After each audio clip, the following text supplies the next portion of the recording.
To keep seeing more stories, make sure to subscribe and turn on notifications. If you like this video, share your feedback in the comments section. The heartbreaking discovery. The afternoon sun filtered through the tall windows of the stone estate, casting golden patterns across the polished marble floors. Victoria Hayes moved silently through the corridors, her cleaning supplies tucked discreetly in a basket as she made her way toward the private wing of the mansion. She had worked here for nearly 2 years, maintaining the pristine home of Nathaniel Stone, one of the most successful business moguls in the country. But her role had changed 8 months ago when a chance encounter in the library had turned into stolen moments, secret touches, and whispered promises in the darkness. Now, everything had changed again. Victoria pressed her hand against her abdomen, feeling the slight changes that only she could notice. 2 months along, the doctor had confirmed just yesterday. 2 months of life growing inside her, a tiny miracle she had never planned but already loved with an intensity that frightened her. She had rehearsed the words 1,000 times, imagining how she would tell Nathaniel, picturing his reaction, hoping beyond hope that he would share her joy. The sound of voices drifted from Nathaniel's study, stopping her in her tracks. She recognized the second voice as belonging to Richard Porter, his oldest friend and business partner. Victoria knew she should walk away, continue with her work, but something in the tone made her pause near the partially open door. "You need to think about the future, Nathaniel," Richard was saying, his voice carrying the weight of serious conversation. "The shareholders are asking questions. A family man projects stability, trustworthiness. Have you considered settling down, maybe starting a family?" Nathaniel's laugh cut through the air like broken glass. Victoria's heart began to race, her fingers gripping the edge of her basket until her knuckles turned white. "A family? Children?" Nathaniel's voice was cold, almost mocking. "Richard, you know me better than that. I built this empire from nothing, and I did it alone. A wife would be a distraction at best, a liability at worst. And children? Absolutely not. I have no patience for the noise, the chaos, the endless demands. My father tried to force me into that mold, expecting me to produce heirs like some sort of dynasty. I swore I would never let anyone trap me that way." Victoria felt the world tilting beneath her feet. She reached out to steady herself against the cool wall, her breath coming in short, painful gasps. "But surely," Richard pressed, "there must be some appeal to legacy, to having someone carry on your name and work." "My legacy is my company, my success, my achievements," Nathaniel replied with finality. "I don't need a child to validate my existence. In fact, the thought of being responsible for another life, of having my freedom curtailed by someone else's needs, it repels me. I've seen what children do to people, Richard. They consume everything, leave nothing for dreams or ambition. I refuse to become one of those broken men who sacrificed everything for ungrateful offspring." Each word landed like a physical blow. Victoria's hand moved instinctively to protect her stomach, as if she could shield the tiny life inside from the rejection already being spoken. Tears burned behind her eyes, but she refused to let them fall, not here, not where someone might see. "You're certain about this?" Richard asked, his tone suggesting he was not entirely convinced. "Absolutely certain," Nathaniel confirmed. "If any woman ever came to me claiming to be pregnant with my child, I would assume it was a scheme to trap me, to get access to my wealth. I've made my position clear to everyone in my life. No marriage, no children, no exceptions. My life is exactly the way I want it." Victoria backed away from the door slowly, carefully, her mind racing through the implications of what she had just heard. She had been foolish, so incredibly foolish, to believe that what they shared meant something deeper. She was the housekeeper, easily replaced, convenient for secret encounters but never meant to be truly part of his world. And now she carried his child, a child he had just declared he would never want, would never accept. By the time she reached her small room in the staff quarters, Victoria's decision was already forming. She could not tell him.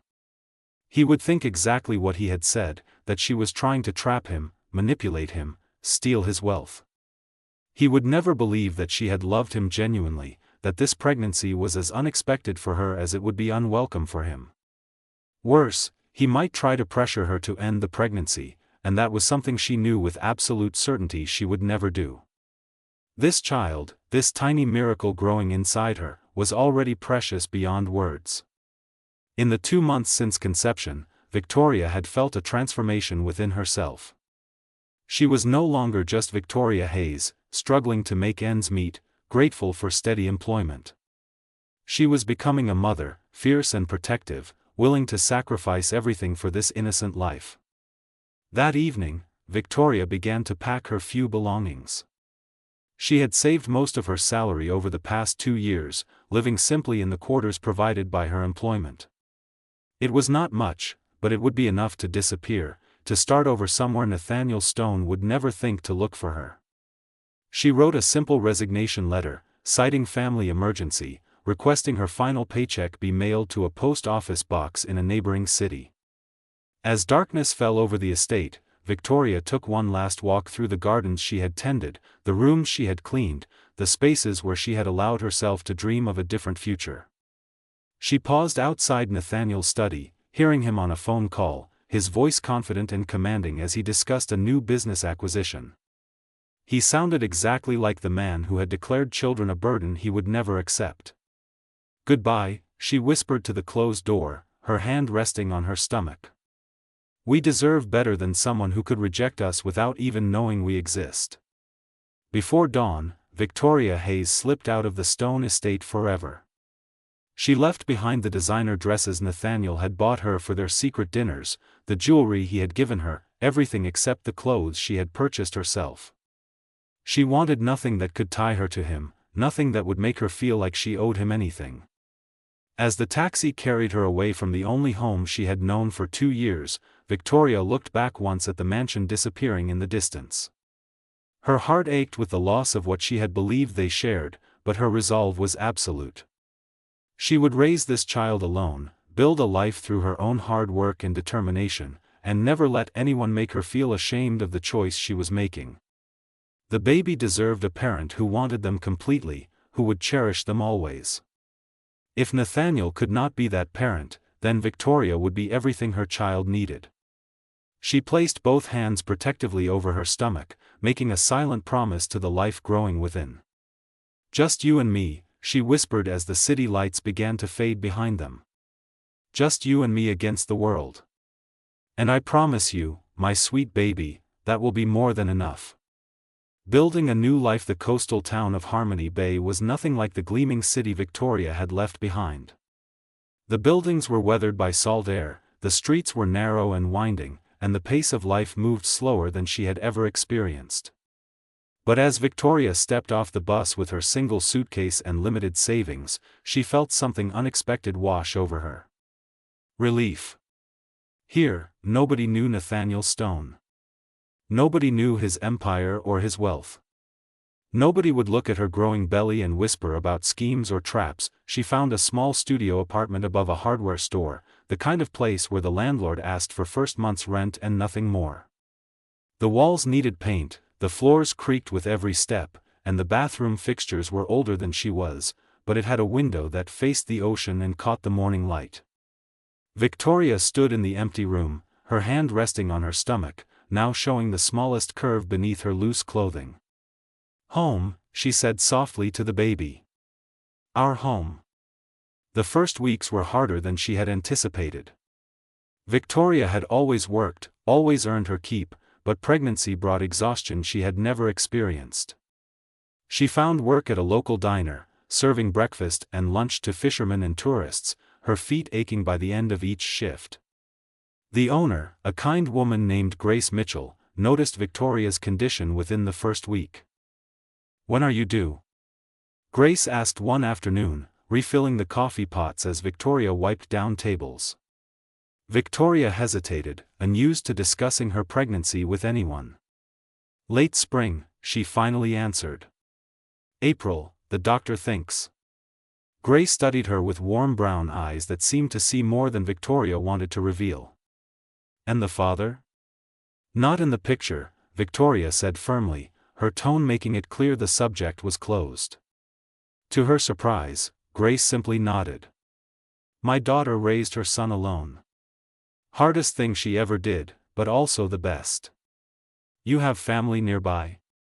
No family, Victoria admitted, the words tasting bitter. Her parents had passed away years ago, and she had no siblings, no aunts or uncles who had stayed in touch. Just me. Grace's expression softened. Well, you have family now. This town takes care of its own, and anyone working in my diner counts as family. True to her word, Grace became Victoria's lifeline. She adjusted the work schedule as Victoria's pregnancy progressed, never complaining when morning sickness sent Victoria rushing to the bathroom during the breakfast rush. She introduced Victoria to Dr. Helen Morrison, the local physician who had delivered half the babies in Harmony Bay and charged fees based on what patients could afford. She connected Victoria with a prenatal class at the community center, where other mothers welcomed her without asking intrusive questions about her situation. As winter gave way to early spring, Victoria's body changed in ways both beautiful and terrifying. Her belly grew round and firm, the baby inside becoming more active each day. She would lie awake at night, feeling the tiny kicks and movements, talking to her daughter in whispered conversations. Your name will be Lily, Victoria decided one evening, watching the sunset paint the ocean in shades of orange and pink. Lily Grace, after the woman who showed us kindness when we needed it most. You're going to be strong and beautiful and loved more than you can imagine. The women from the prenatal class threw Victoria a small baby shower in March. They brought hand-me-down clothes, a second-hand crib, diapers purchased on sale, blankets knitted by grandmothers in the community.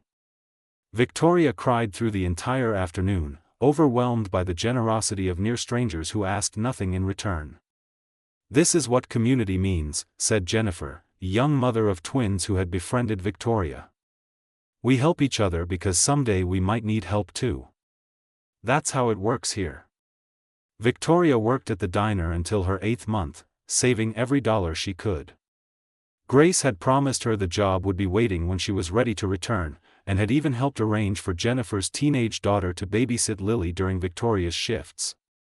The kindness of these women who barely knew her stood in stark contrast to the cold rejection she had overheard in Nathaniel's study. Sometimes, late at night, Victoria allowed herself to think about him. She wondered if he had noticed her disappearance, if he had asked about the housekeeper who had vanished without explanation. She doubted it. Staff came and went in households like his. She had been replaceable, forgettable, exactly as unimportant as she had feared. But then Lily would kick, strong and insistent, and Victoria would remember why she had left. This baby deserved better than to be considered a burden or a trap. This baby deserved to be celebrated, cherished, wanted with every fiber of her mother's being. On April 15th, Victoria's water broke while she was folding laundry in her small apartment. Grace drove her to the regional hospital 20 minutes away, holding her hand through contractions and calling the prenatal class group to let them know the baby was coming.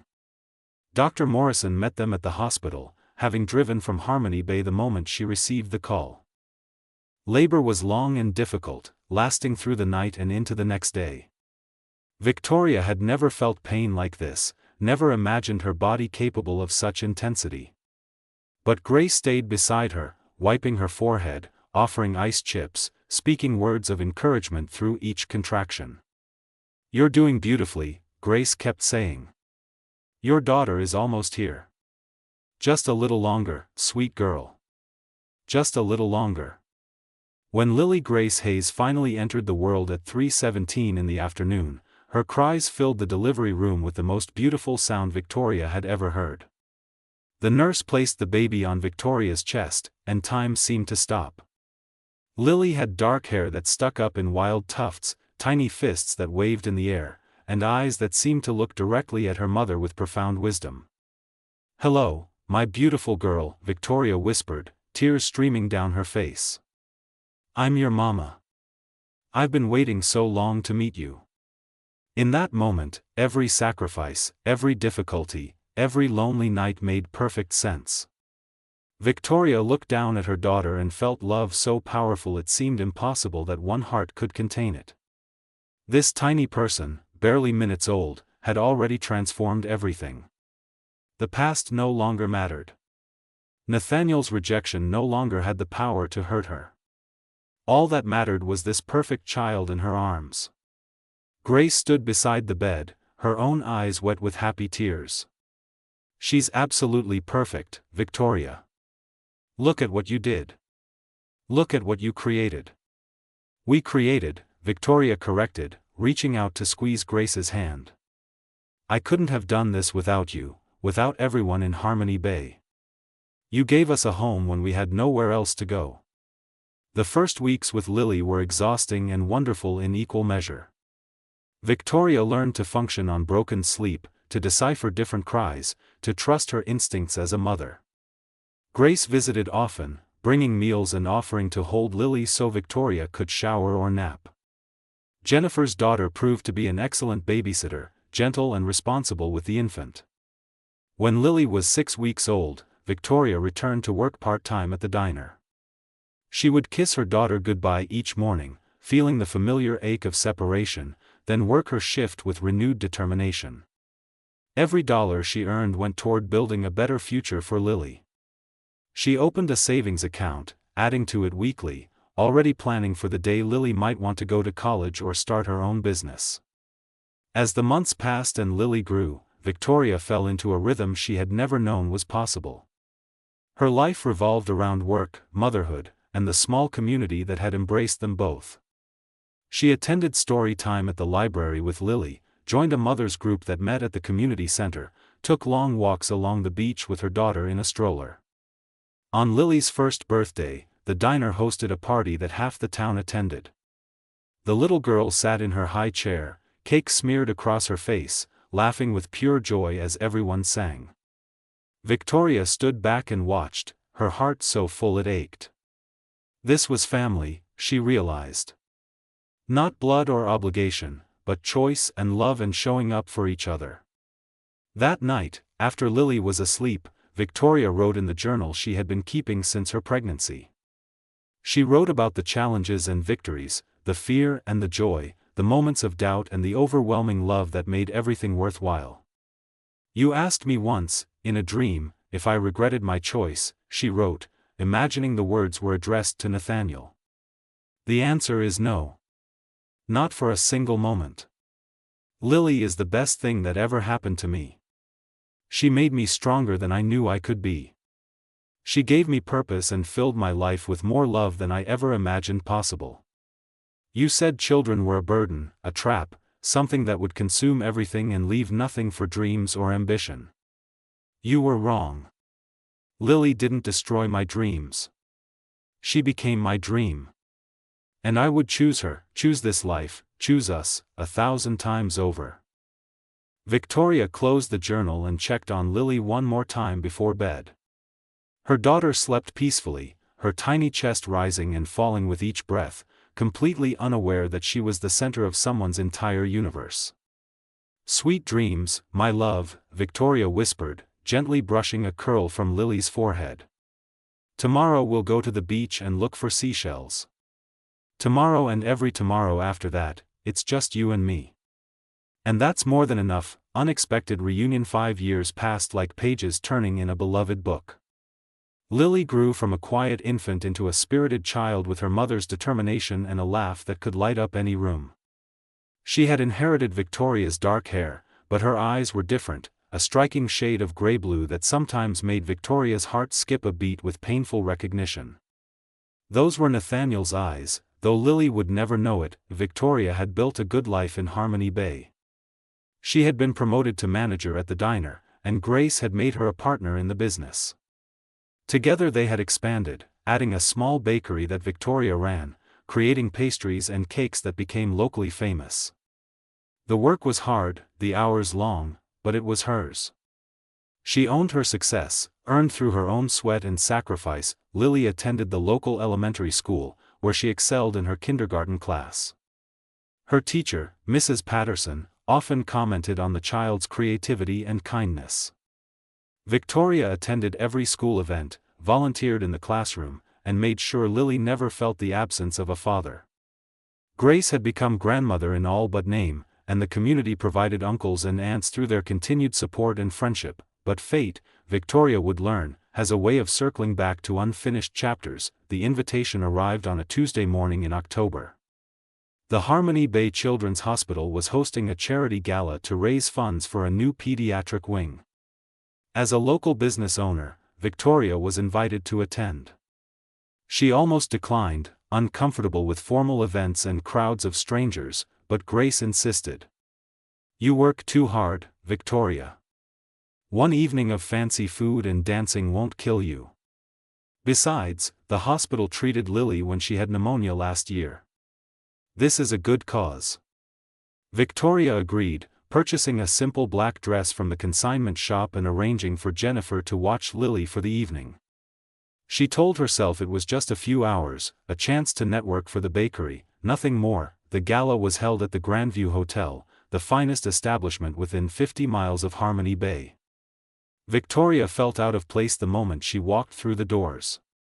Crystal chandeliers hung from vaulted ceilings, servers in formal attire circulated with champagne and hors d'oeuvres, and guests wore designer gowns and tailored suits that cost more than Victoria made in months. She was preparing to leave, convinced she had made a mistake in coming, when she heard a voice that turned her blood to ice. "The projections for the new wing are impressive. This facility could serve the entire coastal region with proper funding and management." Nathaniel Stone stood 20 feet away, his back to her, speaking with the hospital administrator. He looked exactly as she remembered, perhaps a bit older around the eyes, but still commanding, still magnetic in a way that made people orbit around him. Victoria's heart hammered against her ribs as panic flooded through her system. What was he doing here? Nathaniel's empire was centered in the city, hundreds of miles away. He had no connection to Harmony Bay, no reason to attend a small-town charity event. Victoria turned to flee, but the hospital administrator's voice stopped her. "Mr. Stone, let me introduce you to some of our local supporters. This is Victoria Hayes, owner of Grace's Bakery. Victoria, this is Nathaniel Stone. His foundation is considering a major donation to our new pediatric wing." Time seemed to slow as Nathaniel turned toward her. Victoria watched recognition dawn in his eyes, saw the shock, the confusion, and something else she could not identify flash across his features. For a moment, neither of them spoke. "Victoria," he finally said, his voice carefully neutral. "It's been a long time." "Mr. Stone," she replied, her voice steadier than she felt.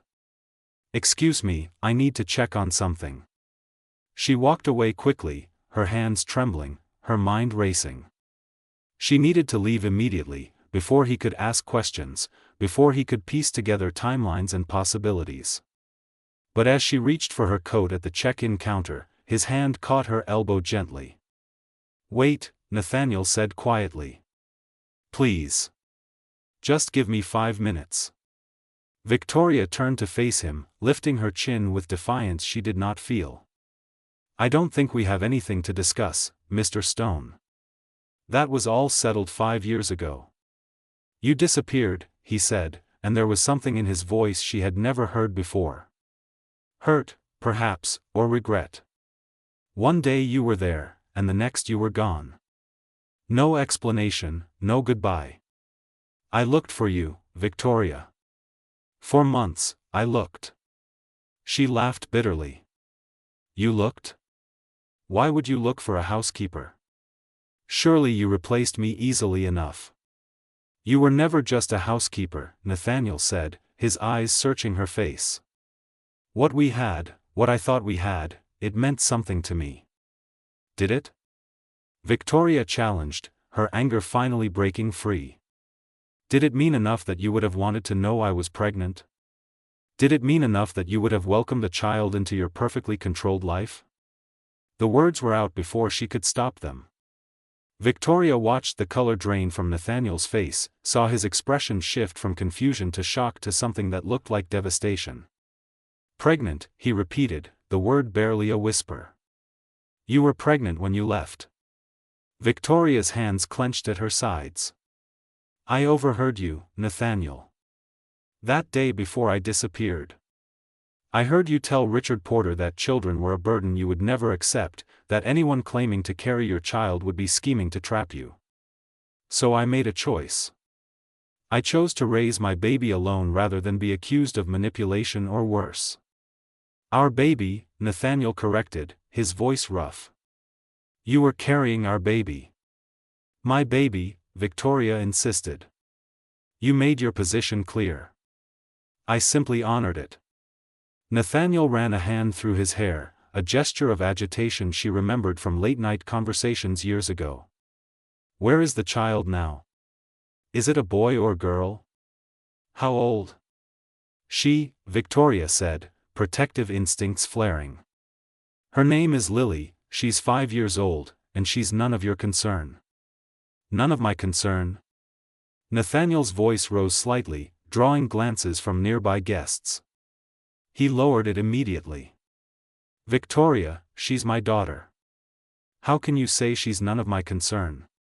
Because you said you never wanted children, Victoria shot back. Because you said they would be a liability, a trap. Because for 5 years, you've had a daughter you never knew existed, and you've been perfectly fine without her. We don't need you now. That conversation you overheard, Nathaniel began, his face pale. I was speaking from fear, from what I thought I believed. My father was a cold, demanding man who saw children as obligations rather than blessings. I swore I would never become him, never bring a child into a life where they might feel unwanted or used as a pawn. But Victoria, if I had known about you, about the baby, everything would have been different. Would it? Victoria asked, tears threatening despite her determination to remain strong. Or would you have accused me exactly as you predicted? Would you have demanded I end the pregnancy or disappear from your life? I made the choice that protected my daughter from rejection. I gave her a life filled with love and acceptance and community. I won't apologize for that.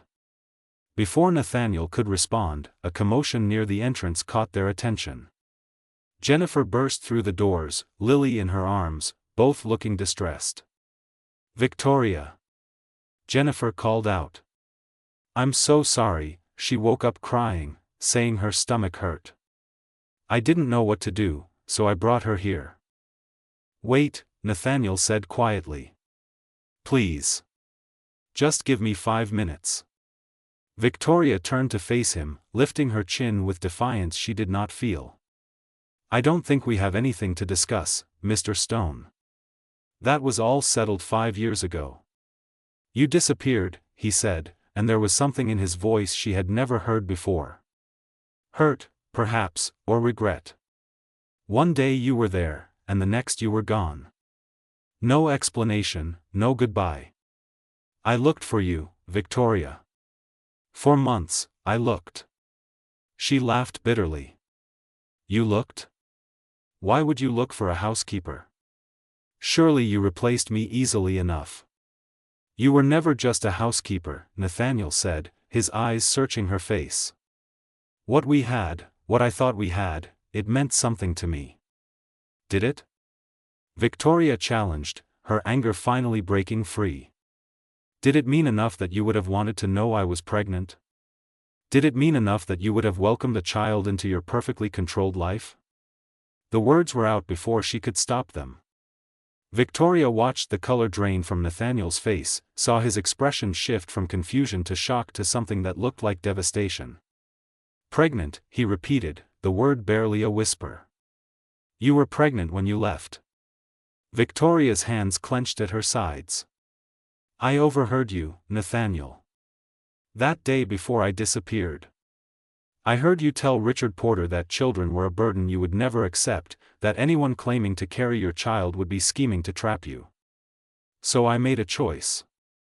I chose to raise my baby alone rather than be accused of manipulation or worse. Our baby, Nathaniel corrected, his voice rough. You were carrying our baby. My baby, Victoria insisted. You made your position clear.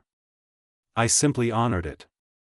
Nathaniel ran a hand through his hair, a gesture of agitation she remembered from late-night conversations years ago. Where is the child now? Is it a boy or girl? How old?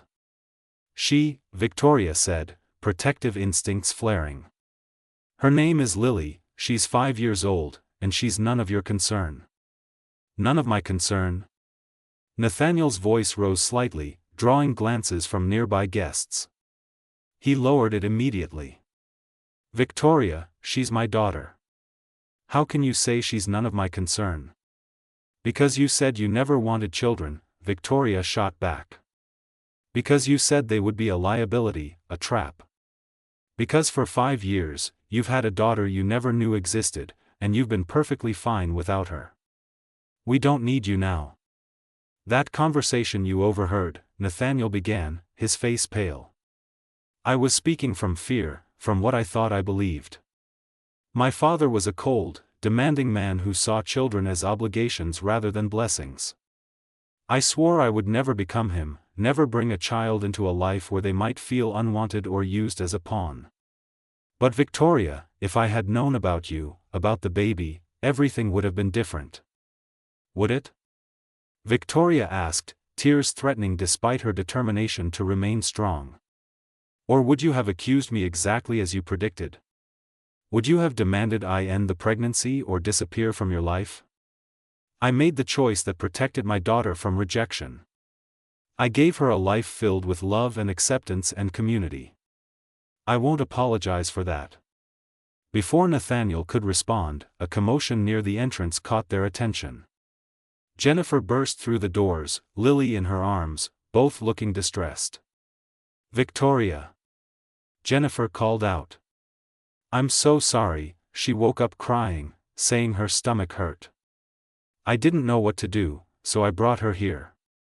Victoria rushed to her daughter, taking Lily from Jennifer's arms. The little girl was pale, tears streaming down her face, clutching her stomach. Mama, it hurts, she whimpered. I know, baby. Mama's here. Victoria turned to the hospital administrator. Please, she needs to see a doctor now. The administrator immediately called for medical staff, and within moments, Lily was being examined by the on-call pediatrician. Victoria held her daughter's hand, whispering reassurances, completely focused on the child's pain and fear. She was only dimly aware of Nathaniel standing in the doorway, watching with an expression of stunned realization. When the doctor finally determined it was a severe case of gastroenteritis requiring overnight observation, Victoria began to relax slightly. She'll be fine, the doctor assured her. We'll keep her hydrated and comfortable. You can stay with her tonight. As they settled Lily into a hospital room, the little girl finally noticed the tall man standing quietly in the corner. Mama, who is that? She asked, her voice small and tired.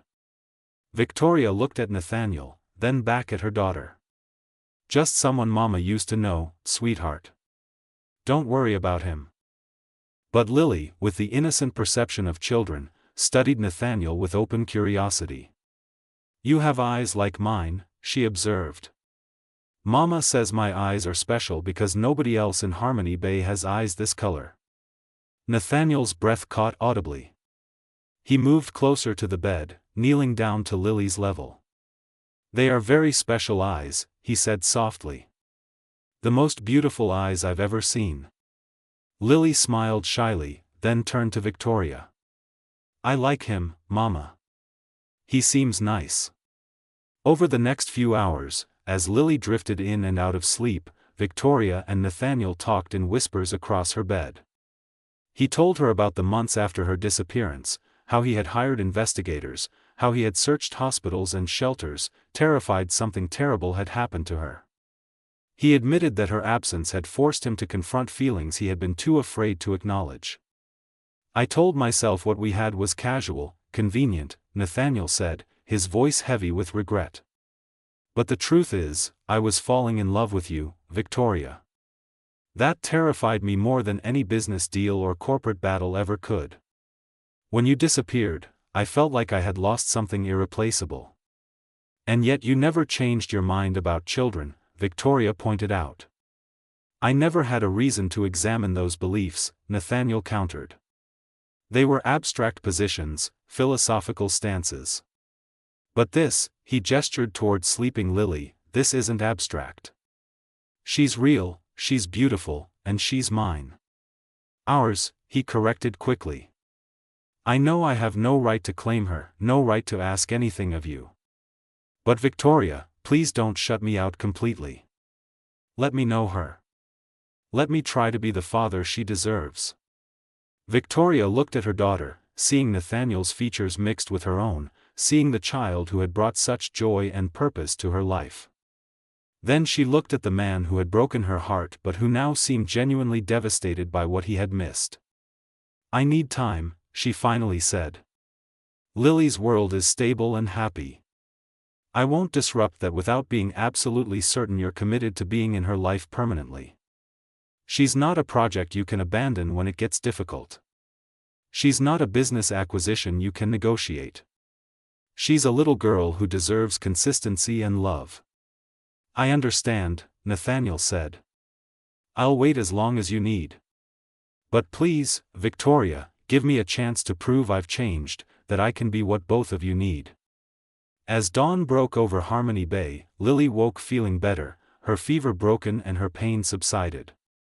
She looked between her mother and the stranger who had stayed all night and asked the question that would change all their lives.